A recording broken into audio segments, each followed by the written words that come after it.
This is the Dog Savant Podcast with your host, Brett Endies.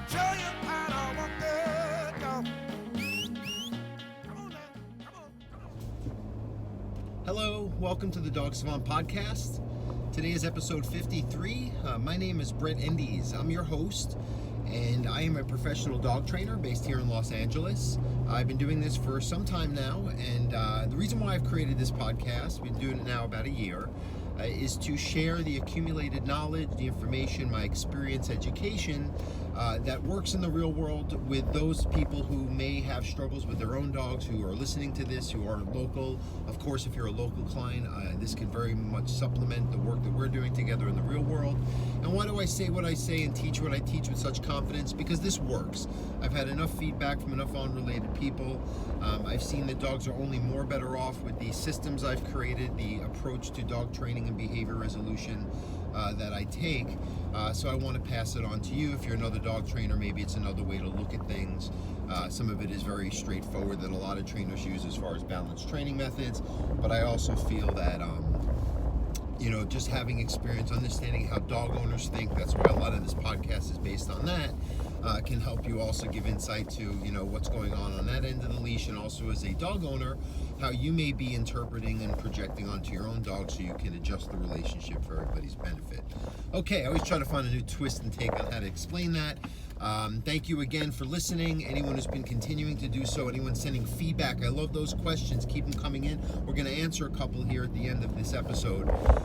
But keep that going. If you haven't already, please, I need you to share this, rate, review, subscribe on iTunes. It's the only way that other people can find this. On social media, you can subscribe or whatever it's called, mention at the Dog Savant, TheDogSavant. I am not that savvy with this, this stuff, the tech, the SEO thing. So you, grassroots wise, helping me is really what's going to get it going. And of course, me seeing it, knowing that this is helping you, giving me that feedback, telling me that you like this, I guess I'm entertaining to some people. That is really why I do this. I have a job, I see clients and they pay me, but I like to be able to expand this information. And if you want to support me, as you can hear, the quality of the sound isn't so great because I'm in the car all the time doing this. I can get myself a studio, put aside some more time to do this. It's patreon.com at the Dog Savant. Again, TheDogSavant. All right, so let's move on. I debated, actually the other day started recording this and then I cut it off. I didn't know what I was going to talk about other than answer some of your questions here, but I don't know. The last couple weeks I've been busy. I was off in Colorado. Maybe I'll just talk about me, the state of affairs. That's why you got a re-record of some of the videos I had made in the past that I have on my YouTube channel. We just regurgitated them as a podcast for the last 2 weeks, but it's still good info, so I'm sure it helped some of you. But again, sometimes it's just hard. It's hard to put aside the time. It's hard to stay this stream of consciousness. That's why the podcast can be only 15-20 minutes, because I don't want to get too long-winded. I don't want to go too off topic, and it's also to keep this rolling, it takes a lot of mental energy. So I try my best. What is my point? I don't know. I guess maybe taking a break was good, right? So let's see what's going on here. I was in Colorado. I don't want to talk about it yet, but some great things are going to happen related to that state. That's where I had lived for well over a decade of my life. And I did dog training there. I went to school there. I raised a daughter there. My daughter still lives there. I go back and forth quite often. And I'm going to set some roots down there in addition to being here in Los Angeles as well. So I'll be able to offer my services in Colorado once again as well. So any Colorado listeners, all right, we're going to do this. I'm also going to start doing some workshops, so we're developing those. I'm going to do a once-a-month workshop. I think this will be good as a supplement to maybe if my clients are, want to do something in addition to the private work and the groups that we do, our drop-in classes in Griffith Park. I'm going to do it also for people who just maybe, for affordability, they don't want to go through a 2-month process and they want to get as much information condensed. So I'm thinking like a 4-hour type of seminar.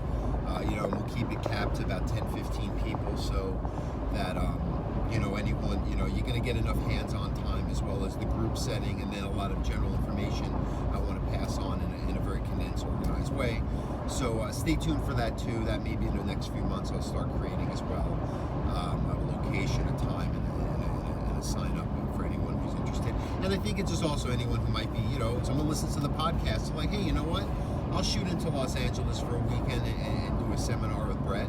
So I think that might give an opportunity for more dog owners. I can help them because I can't come drive to their house on a weekly basis. It's just not feasible if they don't live in this area. So we're going to offer that. Let's see. What else is going on? I'd mentioned that if you listen to old podcasts, I was probably a lot more enthusiastic and certainly spoke more about the Untrainables, the show that I had done on Facebook Watch, and I think it was a great show. I gave 110%. I think that the editing, the producers, all that, they gave all their all, and it came out really good. I think it's a good example in a simplified way of what I teach and do to help with some of the common behavior problems or training needs in our pet dogs, right? So I think that's good. Where's the issue? And you might have heard me allude to it. I've even done a podcast that I totally threw away because it was just too much. It was just maybe when I'm all in and burning the bridges left and right, I'll just throw that in to the pile. But right now, it was just too much. But I do have an issue with the Hollywood type, that business, that industry. They're really not on the level as far as how I grew up acting. And I learned that you're supposed to act with people, whether it be in a personal or business setting. I don't like false sincerity. I don't like statements said with confidence that are not only not backed up, which that's life, things don't always go as planned, but the thing is that when you say something with confidence and then a person, after the fact you call them out on it and they're like, I never said that, and you have literally text messages and screen captures showing them, hey look, you said this was something you promised. I'm not saying that you can own up to the promise, but please at least admit you said it. It seems to be a very common way of operating in this business, and that's supposed to be seen as the norm.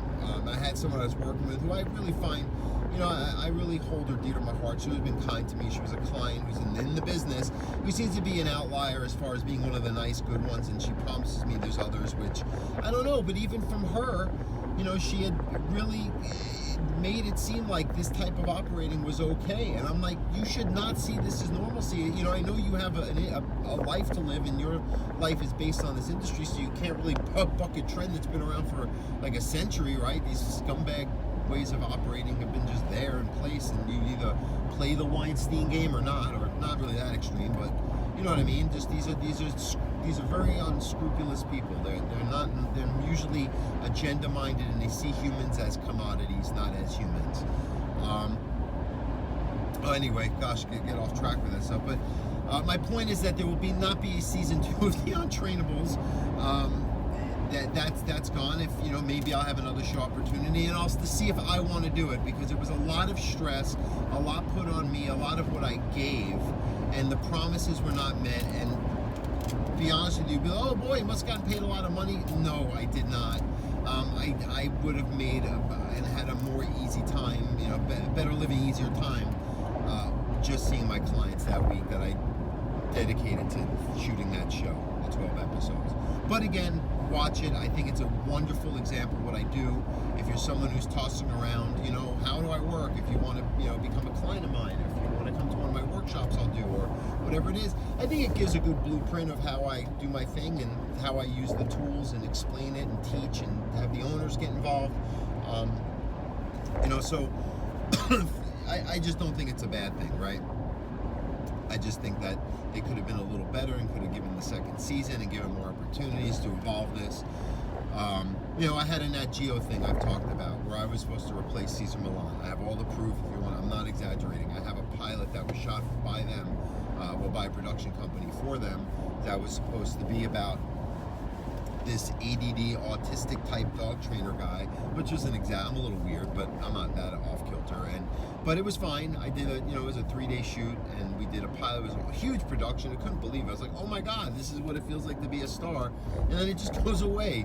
At the 11th hour, they just text the producer it's a no-go, right? And that's fine, but they don't, I'm not asking for consolation. The Untrainable was my consolation, but it's more of like, can you just take the time to have a phone call, since I gave my heart and soul to something, and they just don't give a shit. Again, they treat humans like commodities, even people who have, are taking time out of their business. I'm not an actor who needs this gig. I'm giving you my experience and time as well.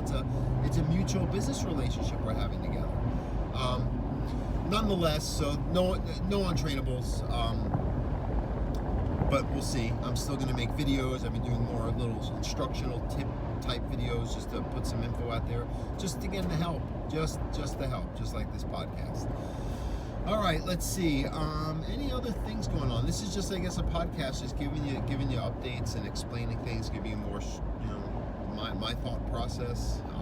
Hope it's staying on course and making sense. EDD is a bitch. All right, so let's see. Let's do the questions. Let's do it. I'm in the car, so it's gonna give me a second to figure this out. Okay, and I'm gonna take a sip of my coffee. Let's take my coffee.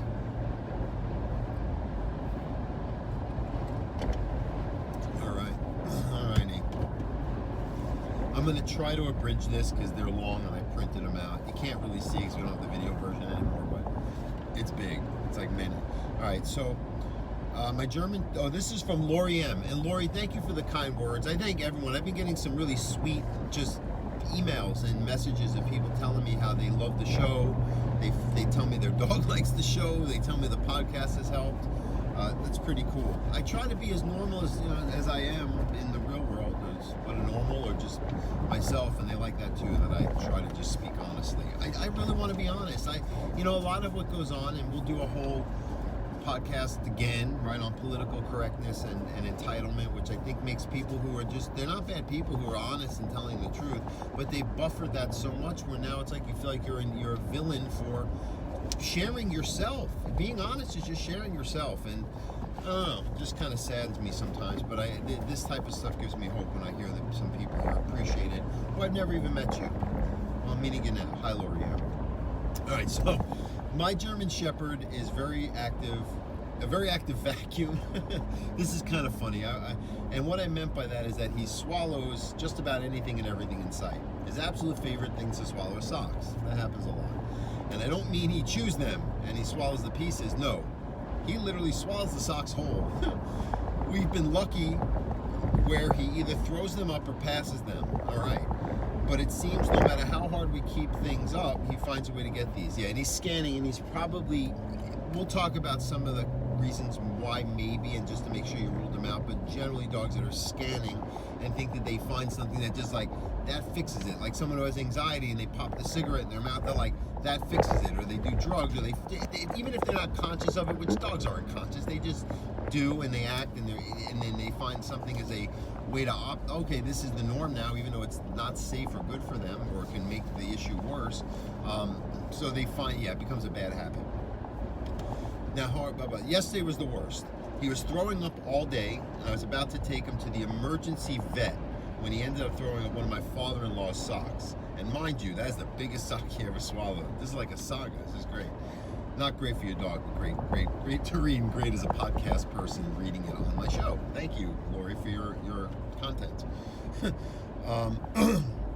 It's getting more and more dangerous with him swallowing these items, because I don't want him to risk him getting a blockage, rupturing something, and end up having surgery or worse. Yes, I have tried everything I can think of to keep him from swallowing things, and I have no clue what I am doing wrong in this area. He gets plenty of exercise, he gets fed. Let's see. Let me just catch up here on the next page. Sorry, guys. I'm constantly buying toys. He gets fed plenty. I'm constantly buying toys that he ends up destroying in minutes. I've taken him to training and nothing seems to work. Well, it depends on what kind of training, And sometimes we have to do training in the house with the family. He's in the crate most of the day. Well, I would do that for now until this is resolved, because if he can't be supervised and you can't get everything, because what will happen is if he can't have access to socks, because you can get really good at keeping them up, he'll just find something else to replace it, I'm sure, if you don't resolve the root cause of this issue, right? So yes, I would use the crate, but that doesn't fix it. That just keeps him safe while you can't deal with the problem head on.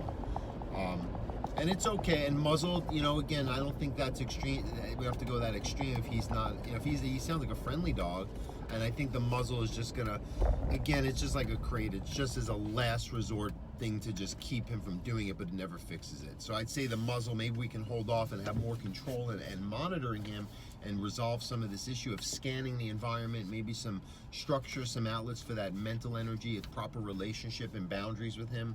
And just when you're not able to do it, then maybe the muzzle or the crate. But I'd say that's only just gonna it's not even putting a Band-Aid on it, it's just blocking the addressal of the actual issue. Can you help me figure out what I am doing wrong and what I can do to better situation? I would greatly appreciate advice that you can give. Sure. So really, like I'm saying, it's your dog is probably hypervigilant. A lot of these dogs that have anxiety, they act out, they're jumping, stealing. It's not you just correct the behavior, because a lot of trainers, especially like these, too balanced of a trainer, where they just say, all right, tell the dog, when the dog does it, you say no or correct them or bonk them or whatever. It's why is your dog doing this? Your dog is always looking for something, and it'll just get replaced with another behavior that's negative, or mindset of anxiety. So you need to create structure. You need to do place training. I have plenty of videos on this. I do many episodes of this podcast. I have episodes of the Untrainables on Facebook Watch that shows this. You can go on my YouTube channel, youtube.com/dogtrainingla. That has a lot of videos with place, a little web series that explain, on every level. And if you start doing that, it gives the dog more order and structure in the environment and creates this calmer association and lack of this agenda. It also gives control, because when a dog's in a place, they have to lay focused in one spot while you're coexisting with them without zipping around the house independently, scanning or whatever, or even following you. A lot of these dogs are tracking human activity too much, activity, and they're, it just is a symptom of that. Well, what's next? Always thinking of the next shoe to fall. You got to address that, first and foremost, and that's what place training helps create as an antidote. And then, you want to make sure your dog is getting plenty of exercise. A lot of outlets that are more organic, like hiking, outdoor, social interactions with dogs, agility, any kind of scent work, find it games, fetch, things that help them use their mind and body and give them that. Because these dogs sometimes are really suited to work 6-8 hours a day alongside a person with nothing but a job agenda and not being companions or, family companions. This will be just work buddies, partnership. And you have to create that even if it's just doing more place training in your house. So that'll help for all those reasons. Look into some of the videos. Please follow up. Let me know how this is going. I like the feedback after you've applied some of this or any follow-up questions. Hang in there. Just don't let it happen again, because this is not safe. You got to be a little more aware of your dog's surroundings, and if it means more confinement, just make sure your dog gets a lot of exercise. It's no big deal that your dog's cooped up or stuck in one spot if they get their steps in for the day. Okay, let me get one more in here, because then I have to go. I'm meeting a client at a dog park of all places that I'm not a fan of, but great distractions when we work on the outside. Okay, see my ADD, it kicks out then kicks back in. Can be beneficial for you guys sometimes. Stay with me. Sometimes you get good tidbits that get out there. All right, I could use a little advice. I have a boxer pity. Oh, it's from Taryn, Taryn, B. Thank you for your question. This is for a little while ago. This is through Facebook. Sometimes I don't get the Facebook messages as quickly. You can try it. I'll check more often. And dogtrainingla@gmail.com. That's my email address. Send it. Okay, so I'm getting to a little after the fact. I'm sorry. I could use a little advice. I have a boxer pity mix. She is 2 years old, and she just recently started to become ball aggressive towards other dogs and playing fetch at the dog park. She is also very fetch obsessed. She just growls and kind of boxes out the other dogs, and then if the other dogs react to it, sometimes can lead to a little tussle. She's never hurt any dog or anything, and she's regularly very well behaved. Any tips?